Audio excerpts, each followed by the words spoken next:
உங்கள் favourite TV ஷோக்களை இனி miss பண்ண தேவையில்லை. ZEE5 இல் முற்றிலும் இலவசமாக காணுங்கள். இங்கேயும் எப்பொழுதும்.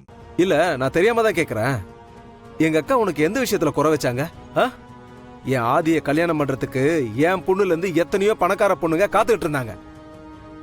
ஏற்கனவே கல்யாணம் ஆகி ஒரு குழந்தை இருக்கிற உன்னை கல்யாணம் பண்ணிக்கிறேன்னு சொன்னதும் என் அக்கா யோசிக்காம உன்னை அவங்க மருமகளா ஏத்துக்கிட்டாங்கல்ல. அதை யோசிச்சு பார்க்கல நீ. சரி, அதை விடு. உன் மக யாரு? ஆதிக்கு பிறந்தவளா என்ன? இல்ல. ஆனா எங்க அக்காவும் ஆதியும் அந்த வேறுபாடு பார்த்திருப்பாங்களா என்ன? ஆதிக்கு ஒரு குழந்தை பிறந்திருந்தா அந்த குழந்தைக்கு என்னென்ன செய்யணுமோ அத்தனையும் உன் குழந்தைக்கு செஞ்சாங்கல்ல. ஆனா நீ ஆதினால உருவான கரு அழிக்கிறதுக்கு ஹாஸ்பிட்டல் வரைக்கும் போயிருக்க. இங்க பாருங்க, என்ன நடந்துச்சு ஏது நடந்துச்சுன்னு தெரியாம இப்படிலாம் பேசாதீங்க. அப்படி ஏதாவது பேசுறதா இருந்தா ஆதியும் அவங்க அம்மாவும் வந்த அப்புறம் பேசுங்க. தயவு செஞ்சு இப்ப கிளம்புங்க. எங்க அக்கா கிட்ட பேசுறதுக்காக தான் நானும் என் பொண்ணும் இங்க வந்தோம். அதுக்குள்ளே நீ தான் எங்க அக்காவை வீட்டு விட்டு விரட்டி அடிச்சிட்டிய. உனக்கெல்லாம் கனவுல கூட இந்த மாதிரி ஒரு வாழ்க்கை அமைஞ்சிருக்காது. ஆனா அதை நிஜமாக்கி கொடுத்ததே எங்க அக்கா தானே. அவங்களை இப்படி பண்றதுக்கு உனக்கு எப்படி மனசு வந்துச்சு? உன் பிரச்சனை என்ன? ஆதிக்கு ஒரு குழந்தை பிறந்திருந்தா அதுதான் இந்த வீட்டுடைய முக்கியமான வாரிசாயிருக்கும். அதுக்கப்புறம் உன் பொண்ணுக்கு சொத்தெல்லாம் வராதுல்ல. அதுக்காக தானே இதெல்லாம் பண்ண. பணத்துக்காக என்ன வேணாலும் பண்ணுவியா? இதுக்கு மேல ஒரு வார்த்தை பேசுனீங்க அப்புறம் நான் ஆதியோட மாமான்னு பார்க்க மாட்டேன், யாருன்னு பார்க்க மாட்டேன். என்ன பாரதி, சவுண்ட் ஜாஸ்தியா வருது? சொத்துக்காக சொந்த அக்காவையே கொலை பண்ண பார்த்தவங்க முன்னாடிலாம் என் சவுண்ட் கொஞ்சம் ஜாஸ்தியா தான் இருக்கும். நீ மட்டும் என்ன பாரதி, நேர்மையின் சிகரமா என்ன? சாரதா குரூப் ஆப்ஸ் கம்பெனிக்கு வேலைக்கு வந்தவ தானே. என்ன என் மாப்பிளைய மயக்கனியோ தெரியல, இன்னைக்கு இந்த வீட்டுக்கு மருமகளா என் முன்னாடி நின்னு மரியாதை இல்லாம பேசிட்டு இருக்க. சரி, நான் தான் சொத்துக்காக எங்க அக்காவை கொலை பண்ண ட்ரை பண்ணேன். நீ மட்டும் யாரு? அதே சொத்துக்காக ஆதியோட கருவை கலைக்க போனவ தானே. யோசிச்சு பார்த்தா என்னை விட நீதான் மோசமானவன். நானாவது கெட்டவன்றதுனால கெட்டது பண்ண. ஆனா நீ நல்லவ மாதிரி நடிச்சு ஆதிய மயக்கி என்னென்ன பண்ண. சரி, அதை கூட விட்டுரு. அன்னைக்கு உன் புருஷனை கொன்னுட்டேன்னு சொல்லி தானே ஆதியும் அக்காவையும் தூக்கி போட்டு வந்த. இப்ப எப்படி ஆதி ஏத்துக்கிட்ட? அது சரி, ஆதி ஏத்துக்கிட்டாதானே அவன் சொத்து சுகம் எல்லாமே உனக்கு கிடைக்கும். இங்க பாருங்க, இப்ப நீங்க வெளிய போறீங்களா இல்லையா? நான் ஏன் வெளியில போனோம்? இது எங்க அக்கா மகன் வீடு. உன்னை விட எனக்கு தான் அதிகமா உரிமை இருக்கு. போறதா இருந்தா இந்த வீட்டை விட்டு நீ போ. இதையே ஆதி இருக்கும்போது வந்து சொல்லி பாருங்க. அவர் என்ன வெளியே போக சொன்னா நான் போயிட்டே இருப்பேன். அவன் தான் சொல்ல மாட்டானே. அவனதான் சொக்குப்பொடி போட்டு மயக்கி வச்சிருக்கே, அப்புறம் எப்படி சொல்லுவான்? ஆனா இப்ப இருக்க மாதிரி எப்பவுமே ஆதி இருப்பான்னு நினைச்சிடாத. அவனுக்குள்ள இன்னொரு ஆதியும் இருக்கான். அந்த ஆதியை நீ பார்த்திருக்க மாட்ட. எங்க அக்கா திரும்பி வந்துட்டா இப்ப இருக்கிற மாதிரியே இருப்பான்.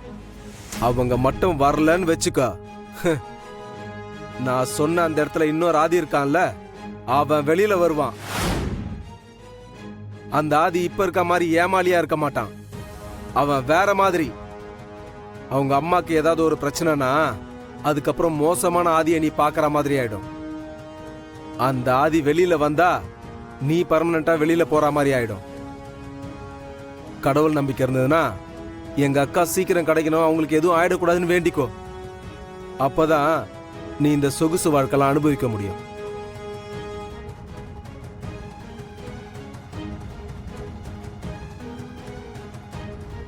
பாரதி, ஒருவேளை ஆதியே உன்னை மன்னிச்சாலும் எங்க அக்கா விஷயத்துல நான் உன்னை மன்னிக்க மாட்டேன்.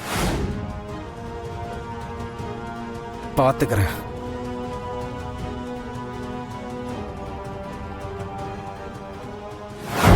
நாளைக்கு என்ன நாளுன்னு தெரியுமா? அது எப்படி என்னால மறக்க முடியும்?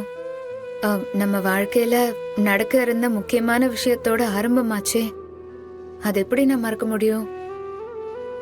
ஆனா அது நாளைக்கு நடக்குமா இல்லையாங்கிறது தான் எனக்கு குழப்பமே. ஆண்டல, இது ஆதியால நடந்த விஷயம். அவன் எல்லாமே இருந்தா நல்லா இருக்குமா?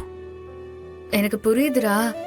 ஆனா ஆதி இல்லைன்னா இன்னைக்கு துணி கடைக்கு நீயும் நானும் ஓனர் ஆயிருக்க முடியுமா?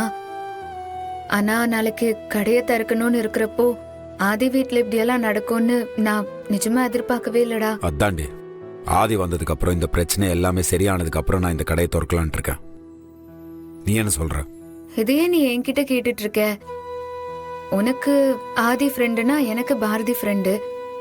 அவ சோகமா இருக்கும்போது நம்ம கடையை திறந்து வச்சு சந்தோஷமா இருந்தோம்னு வச்சுக்கோயேன், அது அவளுக்கு கஷ்டமா தானே இருக்கும்.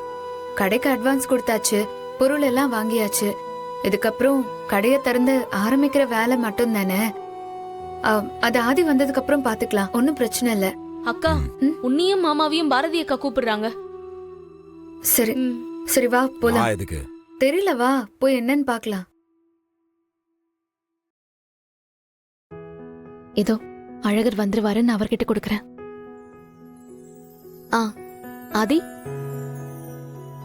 சரி, ஸ்பீக்கர்ல போட்டு கொடுக்கறேன். ஆதி லைன்ல இருக்காரு. ஹலோ, சொல்றா.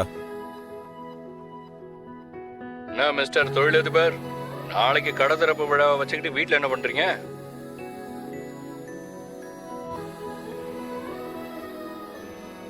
அது ஒன்றும் இல்லை, சும்மா வீட்டில் கொஞ்சம் வேலை தான். சரிடா, ஆண்டாள் பக்கத்தில் இருக்காங்களா? ஆதி, நான் பக்கத்துல தான் இருக்கேன். பேசு. ஆண்டாள், இந்த ஒரே அடியில உயிர் போறது எப்படி நீங்க அடிக்கடி ஒன்று சொல்லுவீங்கல்ல, அதை இப்ப அழகருக்கு செஞ்சு காட்டுறீங்களா? ஆதி, எதுக்காக, என்னாச்சு இப்போ? பின்ன என்னங்க, நாளைக்கு கடையை திறக்கணும், அவ்வளோ வேலை இருக்கு. அதை விட்டுட்டு கடைக்கு போகாம இங்க என்ன பண்ணிட்டு இருக்கான்? இல்ல ஆதி, நானும் அவரும் நாளைக்கு கடையை திறக்க வேண்டான்னு யோசிச்சுட்டு இருக்கோம். ஏன் ஆண்டாள், ஏதாவது பிரச்சனையா? பிரச்சனை எல்லாம் ஒண்ணும் இல்ல ஆதி. எங்களுக்கு இப்படி ஒரு விஷயம் நடக்கிறதுக்கு காரணமே நீங்க தான். நீங்க இல்லாம எப்படி நாங்க போய் கடையை திறக்கிறது? பரவாயில்லையே, சூப்பரா டயலாக் பேசுறீங்க. நான் வேணா என் ஃப்ரெண்டு கிட்ட சொல்லி உங்களுக்கு நடிக்கிறதுக்கு சான்ஸ் வாங்கி தரேன். ஆதி, எதுக்காக இப்படி எல்லாம் பேசிட்டு இருக்கீங்க? ஏங்க, இதுக்காக நானும் அழகரும் எவ்வளவு கஷ்டப்பட்டிருக்கோன்னு உங்களுக்கு தெரியாதா? டேய், நீ சொல்றதெல்லாம் சரிதான்டா, ஆனா நீ இல்லாமல என்னால் கடை திறக்க முடியாது. உன் கையால தான் திறக்கணும். மாப்ள, நீயும் நல்லா தான் பேசுற. ஆண்டாளோட சேர்ந்து உனக்கும் சான்ஸ் வாங்கி தரவா? டேய் சாத்ரா, சீரியஸா பேசிட்டு இருக்கிறேன் நான். ஏண்டா, ஒரு மாசமா தூங்காம கொள்ளாம உடம்பு வலிக்க அலைஞ்சு திரிஞ்சு வேலையெல்லாம் ஏற்பாடு பண்ணி வச்சா அசால்ட்டா பேசிக்கிட்டு இருக்க. என்ன சொல்ல வரேன்னு கொஞ்சம் கேளுடா. நீ எதுவும் சொல்ல வேண்டாம், நாளைக்கு கடையை திறக்கணும், அவ்வளவுதான். இவரு ஏற்கனவே நீ நானும் எப்படா கீழே விழுவோம், எப்படா தோத்து போவோம்னு சில விஷ ஜந்துக்கள் காத்துக்கிட்டு இருக்கு. அதுங்க மூஞ்சில கரிய பூசுறதுக்காவது நீ போய் கடையை திறக்கணும், சரியா? கரெக்ட் தான்டா, ஆனா நீ இல்லாம எப்படி பண்ண சொல்ற? டேய், நான் இல்லனா என்னடா, பாரதி இருக்காங்கல்ல, அவங்க வயித்துல ஒரு குட்டி ஆதி இருக்கான். எல்லாத்துக்கும் மேல எங்க வீட்டு மகாராணி தமிழ் இருக்காங்கல்ல, வேற யார் வேணும் உனக்கு? ஜீ5 ஆப்பை டவுன்லோட் செய்து அனைத்து எபிசோடுகளையும் இலவசமாக பாருங்க.